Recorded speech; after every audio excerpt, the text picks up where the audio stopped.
Notre voix, notre vote. L'émission qui, à l'occasion des élections de 2024, va à la rencontre des candidats. Nous vous invitons à suivre les interviews de Belgaï pour être encore mieux informés avant votre vote.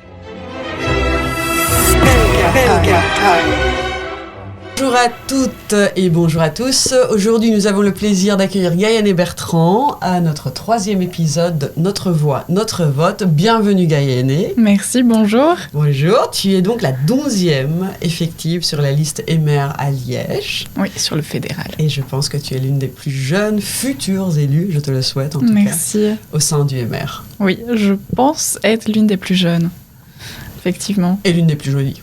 Hein. Merci, je retourne le compliment. Alors on va faire comme pour tout le monde, te poser la première question. Est-ce que tu peux nous parler un peu de ton parcours personnel et professionnel ? Alors, donc je me présente, donc je suis Gaëlle Bertrand, j'ai 18 ans, j'habite à Sprimont, c'est une commune dans la province de Liège. Je fais mes études en sciences politiques, mais je souhaite me réorienter en gestion d'entreprise. Et donc voilà, j'ai grandi donc dans une famille avec un père belge et une mère arménienne. Et en juin 2022, je me suis engagée au sein du MR et des jeunes MR. Et donc au fur et à mesure des événements, des rencontres, les membres m'ont donné un peu cette passion de la politique qui a fait que je suis très rapidement devenue vice-présidente des jeunes MR Ourthe-West-Ramblev, donc c'est la région où j'habite, et déléguée en communication événementielle à l'arrondissement des jeunes MR de Liège. Ce qui est assez exceptionnel en fait à ton âge. Exceptionnel, je pense que quand on se donne les moyens, au final, quand on montre qu'on a la motivation et l'engagement, je pense que l'âge ne fait pas vraiment la personne. Et donc voilà. Et à côté de ça, je suis aussi secrétaire du Centre socioculturel arménien. Et j'ai fait un stage au Parlement fédéral. Auprès de Michel Demacte, donc fervent défenseur de la cause arménienne. Et c'est clairement ce stage qui a confirmé ma conviction de vouloir faire de la politique au final. Donc me voilà, c'était tout pile 1 an, jour pour jour, après mon premier jour de stage, que j'ai eu la proposition d'être sur les listes fédérales, justement. Et donc je me dis, comme quoi tout est possible, qui se donne les moyens et qui se trouve aussi au bon moment avec les bonnes personnes. Et donc tu as un petit peu répondu à ma deuxième question qui était qu'est-ce qui t'a motivé à te présenter aux élections ? Honnêtement, je n'ai pas vraiment une motivation. En fait, pour moi, c'était 2024, c'est élection en juin pour les 3 niveaux régional, fédéral et européenne, mais c'est aussi en octobre avec communal et provincial.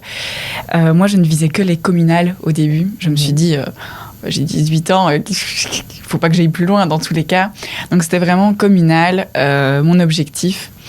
Et le 16 février 2024, donc comme je le disais, 1 an jour pour jour, après mon premier jour de stage au Parlement, j'ai reçu un appel de Pierre-Yves Geolet, donc ma tête de liste, qui me dit écoute Gaëlle, voilà, je te le propose, sache que ton profil nous intéresse énormément, et si tu es partante, tu es sur la liste fédérale. Alors moi, au téléphone, je suis là, c'est pas possible. Je me suis dit, fédéral ? Et au final, oui, c'était bien les fédérales. Et je pense que je ne pouvais pas refuser. C'était clairement servi sur un plateau d'argent. Et c'est une expérience dingue, à 18 ans, être sur une liste fédérale. Et puis je me suis dit, dans tous les cas, ce n'est qu'un tremplin pour mes élections communales. Et voilà, et je me suis dit, en fait, de par ma candidature, que c'est une preuve aussi, c'est pour montrer que la jeunesse, elle n'est pas là seulement pour être entendue, écoutée, mais aussi pour être intégrée dans les décisions du pays. Aussi. Et voilà. Donc, non, franchement, je pense que c'est une bonne image que je transmets de la jeunesse, elle est active, elle est motivée, elle est engagée, et voilà. Et alors, selon toi, les principales préoccupations de la communauté arménienne en Belgique, quelles sont-elles ? Pour moi, je pense que c'est évidemment de préserver notre culture, notre identité, mais tout en étant intégré et en s'intégrant dans la société belge. Et je pense que tu en es l'exemple parfait. Exactement, voilà. Et comment envisages-tu de représenter les intérêts de cette communauté arménienne au sein des institutions belges ? Oui. Comme je l'ai dit, il faut donc promouvoir la culture, l'identité arménienne, donc, c'est-à-dire militer, parler autour de nous. Moi, honnêtement, la première chose que je fais, c'est je me présente en tant que belgo-arménienne si le débat s'ouvre, je parle de ce qui se passe, que ça soit avec l'Arménie, le Haut-Karabakh, même le génocide. Ça arrive souvent que des personnes viennent débattre avec moi par rapport à ça. Je pense que c'est vraiment discuter de notre histoire, faire connaître en fait notre cause. Pour moi, c'est vraiment l'un des moyens les plus faciles et les plus rapides pour accéder à une sorte de représentation de notre communauté. Mais voilà, tout en vraiment... Moi, j'ai cette mentalité où... Après, c'est peut-être mon côté aussi belgo-arménien qui fait que j'ai cette intégration qui est vraiment... c'est une de mes valeurs premières. Mais je ne souhaite pas représenter que la communauté arménienne. Je souhaite représenter toute la société belge. Et je pense que l'intégration de la communauté arménienne, de toutes les communautés, est primordial pour que justement la société belge évolue, parce que toutes les communautés peuvent apporter en fait une diversité si elle est, on va dire, en raccord avec les valeurs et les principes belges, avec les valeurs fondamentales de la Belgique. Et si je reviens au début de ce que tu disais, c'est que tu promeus vraiment le partage et le savoir. Oui, vraiment. Il faut parler, il faut discuter, il faut faire connaître en fait. Et quels sont, selon toi, les principaux défis auxquels la Belgique est confrontée actuellement ? Alors, pour moi, et évidemment mon parti est d'accord avec ça, vu que je suis en raccord avec les idées de mon parti, on est énormément taxé sur le travail. Pour moi, c'est pas normal. Il faut justement mettre en avant les personnes qui travaillent. Le chômage est trop présent, ce qui peut engendrer une sorte d'assistanat chez les gens, chez les personnes qui sont aidées, mais sur un trop long terme, on va dire. La baisse aussi du niveau de l'enseignement. Le nombre de fois, on m'a pas dit, ou des adultes m'ont pas dit, mais qu'est-ce qu'on vous apprend aujourd'hui à l'école ? Je ne sais pas. Donc, franchement, je pense qu'il faut vraiment mettre un point sur l'enseignement qui a énormément chuté. La justice qui est trop laxiste, la sécurité, il y a une insécurité folle ici en Belgique, dans les rues. Moi, je viens de Liège, mais je pense que Bruxelles, c'est un peu la même chose aussi. Et une augmentation aussi du communautarisme. Et donc, ce qui revient sur mon point qui est important, c'est l'intégration des communautés.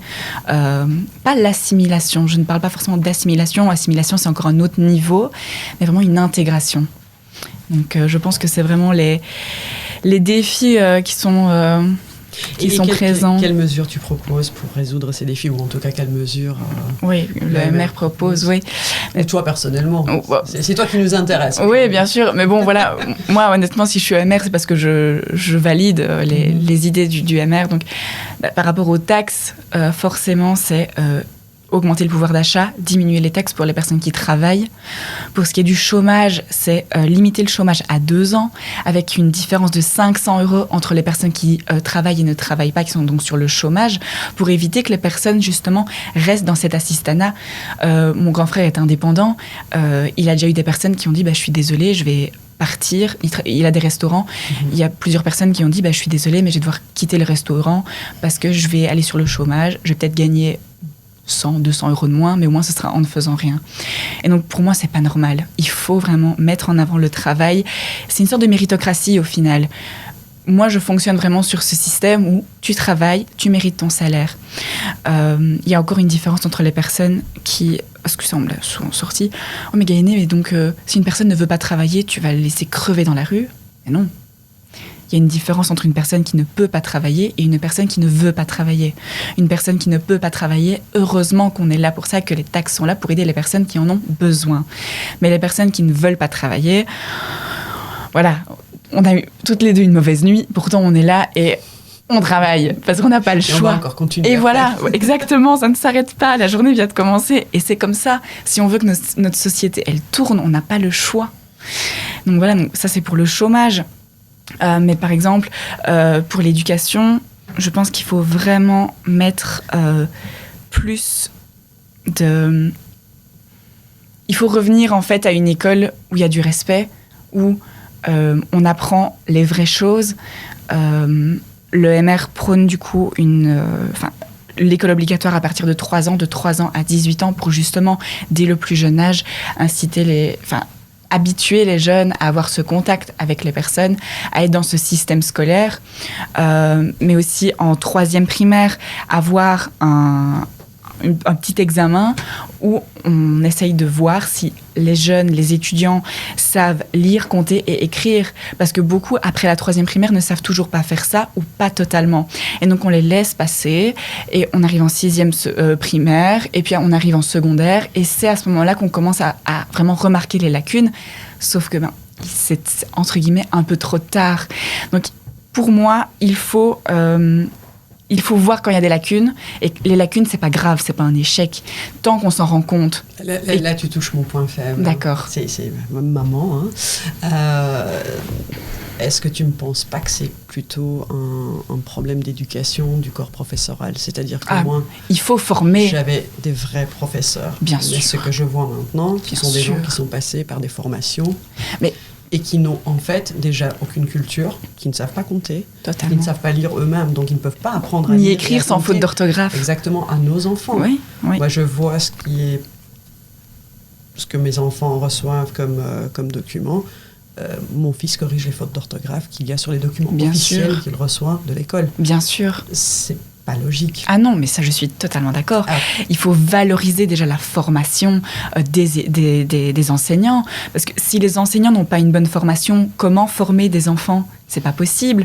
Et honnêtement, quand on voit même l'écriture des enseignants d'aujourd'hui, on voit qu'il y a une baisse niveau orthographique, grammatical, et il y a eu un sondage, des statistiques, mais je ne me rappelle plus des chiffres, mais je pense que c'était la moitié des enseignants qui ne savent pas écrire sans faute, qui n'ont pas un français correct en fait.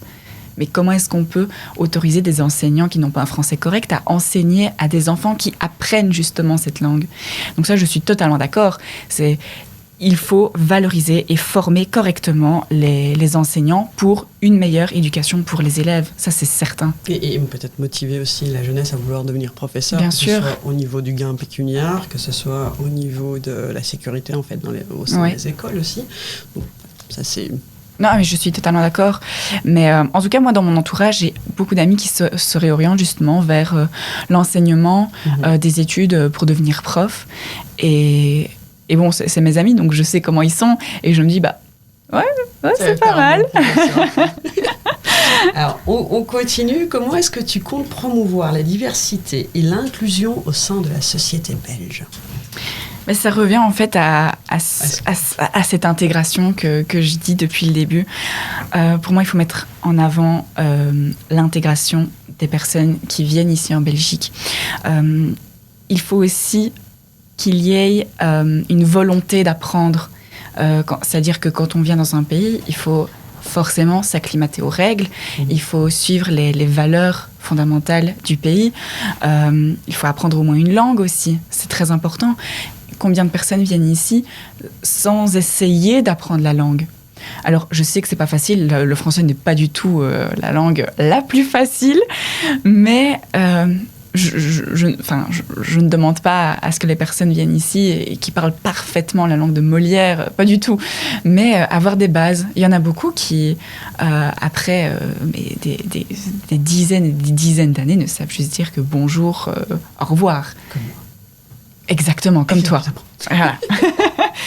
Et pour moi, ça, c'est aussi un facteur qui aiderait l'intégration, que ça soit l'intégration sociale, dans l'emploi, à tous les niveaux, en fait. Parce que si les personnes viennent, mais qui n'apprennent pas le français, si on ne connaît pas une langue, comment voulez-vous que la personne ait un emploi ? Comment voulez-vous qu'elle s'intègre, qu'elle ait un entourage, c'est pas possible. Donc je pense que le point premier, c'est vraiment l'apprentissage de la langue. La langue, c'est une barrière au final. Ouais. C'est une réelle barrière. Et puis ça bien sûr, ça casse un peu les murs du communautarisme ghettoïsant. Voilà.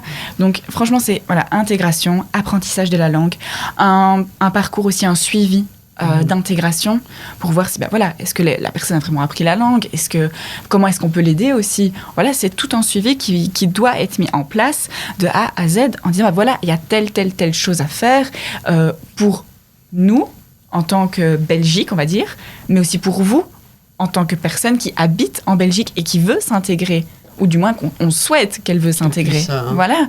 Et du coup, je passe à la suite logique. Quel est ton point de vue sur les politiques migratoires en Belgique et comment est-ce que tu penses qu'elles pourraient être améliorées, Oui.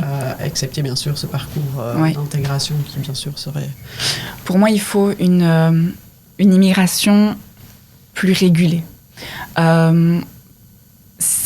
Honnêtement, ici, on ne saurait pas accueillir tout le monde. J'aimerais, franchement, mais c'est pas possible. On n'en a pas forcément les moyens, les capacités. Donc, je pense qu'il faut réguler l'immigration. Quand on voit je vais reprendre les propos de mon président de parti, mais dans les prisons belges, plus de 40%, ce sont des étrangers qui n'ont pas la nationalité belge. Et donc ça, au final, c'est quand même les citoyens qui payent pour ça. Et donc, je me dis, et je suis d'accord avec ce que le président dit, pourquoi garder des personnes qui vont enfreindre les lois, commettre des délits, si elles n'ont pas la nationalité belge ? Et donc, pour moi, c'est quand tu viens dans un pays, tu dois suivre les règles. Et si tu n'y arrives pas, c'est du donnant-donnant au final. On ne peut pas donner dans un sens et ne rien recevoir en retour. Donc voilà, pour moi, il faut vraiment une immigration plus régulée, des politiques de retour pour les personnes qui sont en situation irrégulière, parce que si on veut prendre des personnes qui en ont le besoin et qui s'intégreraient réellement, il faut faire partir les personnes qui ne le veulent pas du coup. Et une approche aussi équilibrée pour une immigration contrôlée. Et quel rôle penses-tu que la Belgique devrait jouer dans les affaires européennes ?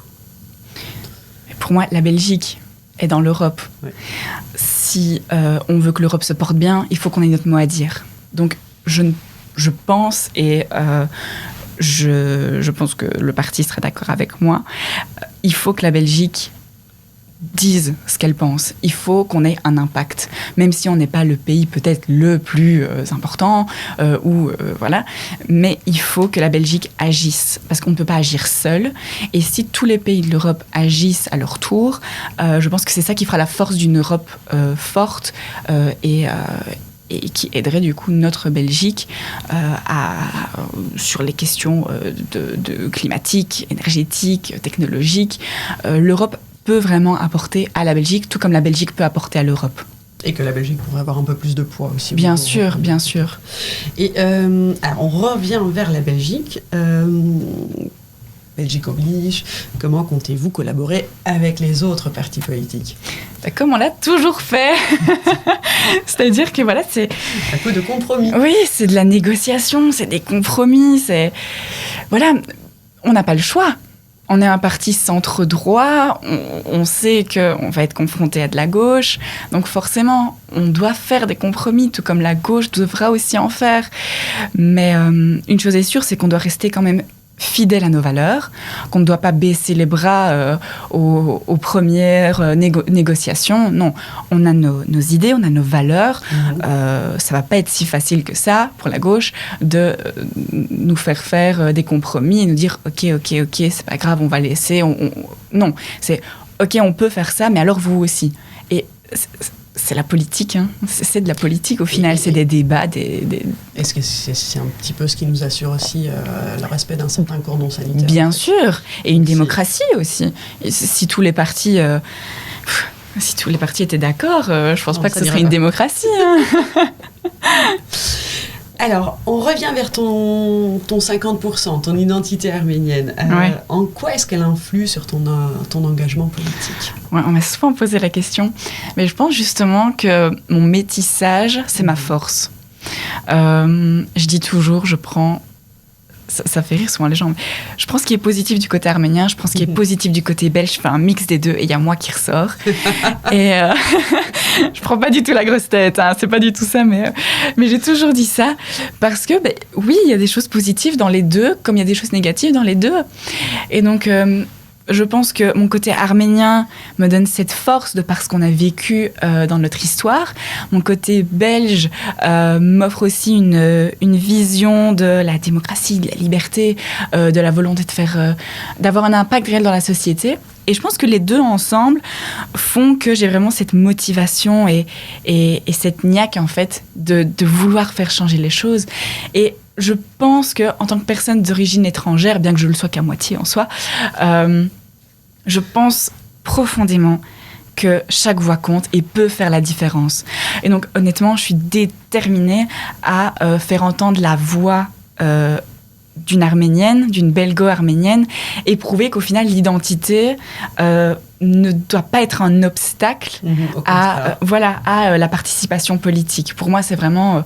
moi, je trouve que c'est justement une chance, et c'est une de mes plus grandes fiertés d'être Belgo-Arménienne, justement. Donc, je peux résumer à résilience et légitimité. Oui, simplement. Voilà. Je fais peut-être trop long. Non, mais c'est pour ça que je suis arrivée à mon résumé. Oui. Et quelles sont tes priorités en matière d'éducation et de formation professionnelle? On en a un petit peu parlé, ouais. Par rapport à l'éducation, de 3 à 18, renforcer les examens en 3e primaire, par exemple, faire aussi... approfondir la 2e langue nationale. Ouais. Je pense que ça, franchement... On en a besoin. Mais à Bruxelles, je pense que encore ça va. Il y a pas mal de comment on appelle ça? D'écoles en immersion. Oui. Voilà. D'écoles en immersion. Mais c'est vrai que moi, à Liège, j'ai fait... En fait, toutes mes secondaires, j'ai fait du néerlandais. C'est pas pour ça que je peux vraiment avoir une réelle discussion en néerlandais. Je peux comprendre, mais c'est compliqué, honnêtement. Et je trouve ça dommage parce que, en tant que citoyen belge, on va sûrement être amené à devoir travailler ou à avoir des échanges avec des personnes qui viennent du nord du pays. Et encore heureux, j'ai envie de dire, qu'on ne se limite pas seulement à notre frontière linguistique. Ouais. Mais il faut approfondir, surtout pour la jeunesse, honnêtement. On va de plus en plus vers le travail avec l'étranger, et c'est important de vraiment avoir la possibilité de parler plusieurs langues pour avoir plus de réseau, en fait. Surtout qu'on est dans un pays tellement... Bien sûr, on a 3 langues nationales. Déjà, en connaître 2, c'est vraiment bien. C'est déjà pas mal. Oui. Alors, on va repasser sur l'économie. Est-ce que tu as des idées d'action pour stimuler l'économie belge et créer des emplois? Oui. Mais ça va. Donc, c'est une autre réforme fiscale, donc baisse des impôts, mais augmentation de l'emploi. Le taux d'emploi, il faut absolument qu'il augmente.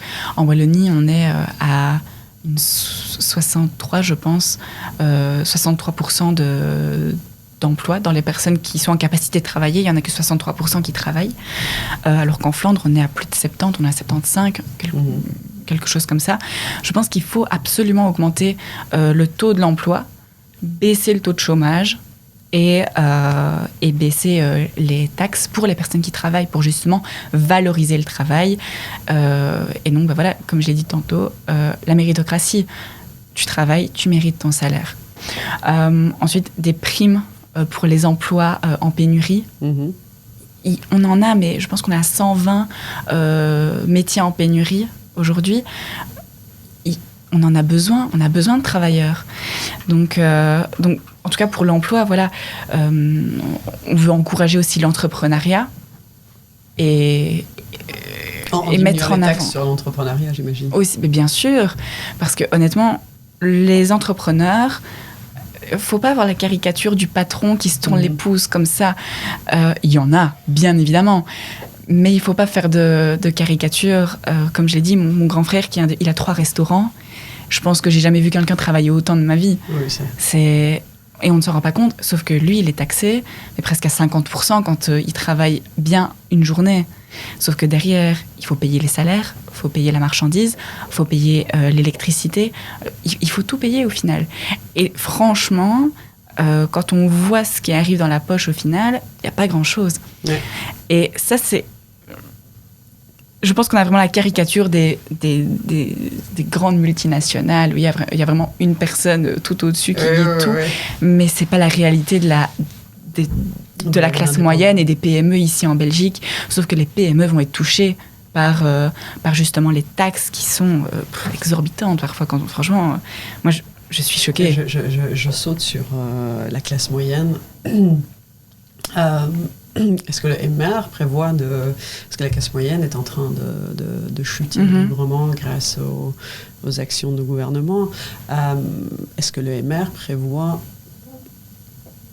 un projet concernant la classe moyenne afin qu'elle ne se noie pas comme... Mais écoutez, quand on voit que Écolo disait... On a demandé... Parce que voilà, la gauche dit qu'il faut taxer les riches. Mais riche, c'est quoi ? C'est quoi riche ? Est-ce que la classe moyenne peut rentrer dans le voilà. aussi ? Et c'était Écolo, si je ne me trompe pas, qui avait dit que à partir de 15 000, un peu plus de 15 000 euros par an, bah là, on doit taxer. Mais 15 000 euros par an, c'est une personne lambda, enfin, c'est une personne de la classe moyenne. Donc, c'est taxer la classe moyenne. Et donc, ça va faire quoi ? Ça va faire chuter justement la classe moyenne vers la précarité. Et quoi alors ? Parce que taxer les riches, d'accord, c'est bien. Mais après, les riches, ils vont faire quoi ? Ils vont partir, parce qu'ils vont aller vers un paradis fiscal. Et donc après, voilà, les taxes vont aller plus vers les PME, la classe moyenne. Et après on va taxer les vagabonds. Voilà. Et là, je ne sais pas comment l'argent va rentrer. Mais voilà. Alors, on va passer à un autre chapitre, qui est le changement climatique. Alors, quelles actions est-ce que le MR ou toi-même proposez pour lutter contre le changement climatique et promouvoir le développement durable ? Oui. Nous, on est fervents défenseurs de la prolongation du nucléaire. Pour nous, il faut un mix énergétique avec du nucléaire et de l'énergie renouvelable. Ce serait magnifique qu'on puisse faire que de l'énergie renouvelable. Ce serait incroyable. Mais on n'a pas les capacités actuelles pour le faire. On n'a pas les capacités. Alors, on a 2 centrales nucléaires. Pourquoi est-ce qu'on ne les utiliserait pas ? Je trouve ça, mais pour moi, c'est de la démagogie. On ne peut pas... Les écolos voulaient raser des champs pour faire des champs de panneaux photovoltaïques. Mais il y a quoi d'écolo là-dedans ? Mais non. Alors, ce qu'on veut, nous, c'est la prolongation du nucléaire, tout en développant l'énergie renouvelable. Donc, en mettant plus d'énergie verte avec les photovoltaïques, plus d'éoliennes aussi. Mais on ne peut pas faire que ça. C'est pas possible. Donc, nous, on est pour la prolongation, même en recréer d'autres, mais des plus petites, pour justement avoir cet impact dans le temps, mais avec peut-être moins de déchets, parce qu'évidemment, il y a des déchets qui vont se faire, mais ça, toutes les énergies en font au final. Donc voilà, c'est la construction de nouvelles unités nucléaires qui seront plus petites que les grandes qu'on a, par exemple, à Tihange, en région wallonne, dans la province de Liège d'ailleurs. Et voilà, une filière aussi de recyclage des déchets nucléaires. Comme j'ai dit, oui, on a des déchets, ouais. C'est inévitable, forcément. Mais de nouveau, tant que pour l'instant, on n'est pas en capacité de faire que de l'énergie renouvelable, c'est idéaliste de se dire, oui, on va faire que ça. C'est pas possible. Ce sera pas possible. Donc, il faut aussi qu'on ait cette auto-dépendant, enfin, qu'on ne soit pas dépendant des autres pays, qu'on dépende de nous. Et avec l'énergie nucléaire, on aura cette autosuffisance au final, ouais.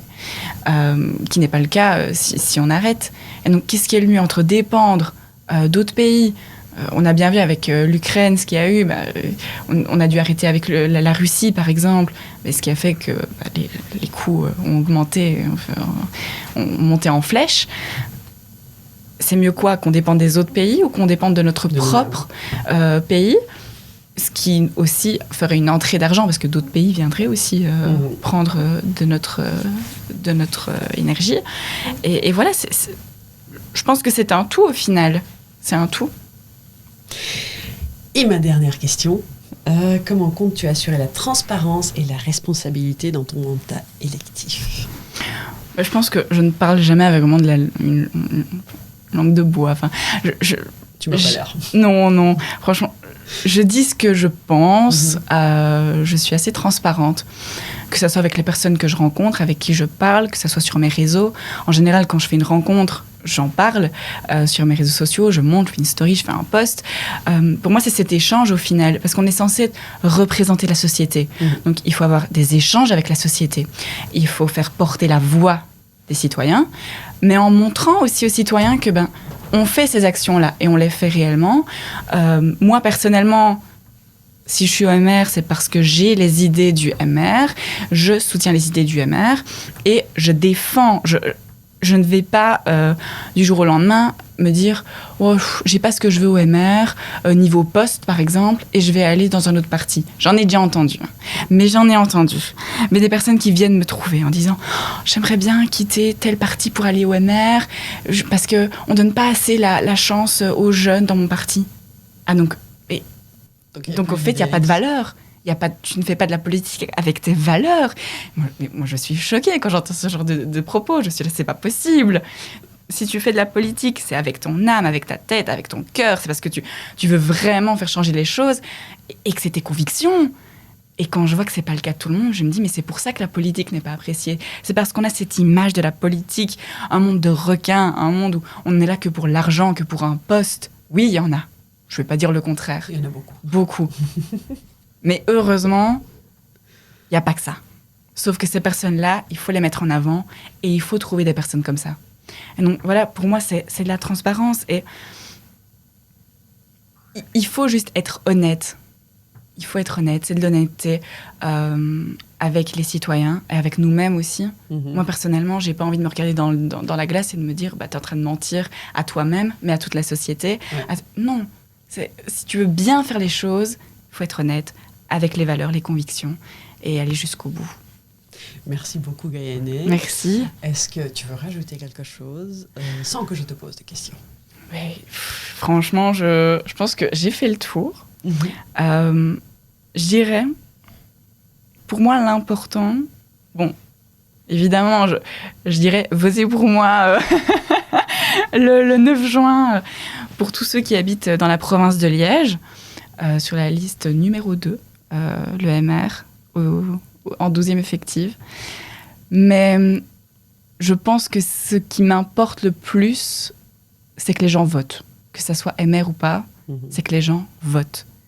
Voter en sachant réellement que vous votez avec vos convictions. C'est-à-dire que il ne faut pas voter telle chose parce que les parents votent ça. Non. Intéressez-vous, écoutez les discours, approfondissez vos connaissances des différents partis et voyez en fonction de ce que vous ressentez, vous pensez, le parti qui vous correspond le mieux et votez. Pour moi, après, en fait, moi, je fais de la politique, je dis, je fais de la politique à mon âge parce que j'ai pas envie de me plaindre des politiques sans vouloir faire changer les choses. Donc, je pense que le rôle du citoyen, c'est de s'intéresser à la politique parce que la politique, c'est ce qui va faire que le pays va aller bien ou moins bien. Donc, entre guillemets, après, il ne faut pas se plaindre. Si on ne vote pas, il ne faut pas se plaindre. Voilà. Donc, votez avec vos convictions, vos valeurs, ce que vous pensez réellement. Et je pense que c'est comme ça que la Belgique ira mieux. Merci beaucoup, Gaïané. Merci. C'est la fin de notre épisode, donc on te remercie d'avoir accepté notre invitation. Merci à vous. On espère de tout cœur que tout se passera très bien pour toi. Un tout grand merci à tous de nous avoir suivis en compagnie de Gaïané Bertrand pour notre 3e épisode de Notre Voix, Notre Vote. Gaïané sera donc présente 12e effective sur la liste MR à Liège, n'hésitez pas.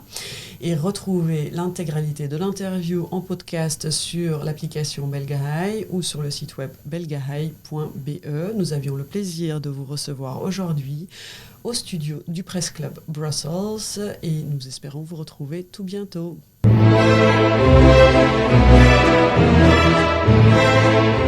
Notre voix, notre vote. L'émission qui, à l'occasion des élections de 2024, va à la rencontre des candidats. Nous vous invitons à suivre les interviews de Belgahaï pour être encore mieux informés avant votre vote. Belgahaï.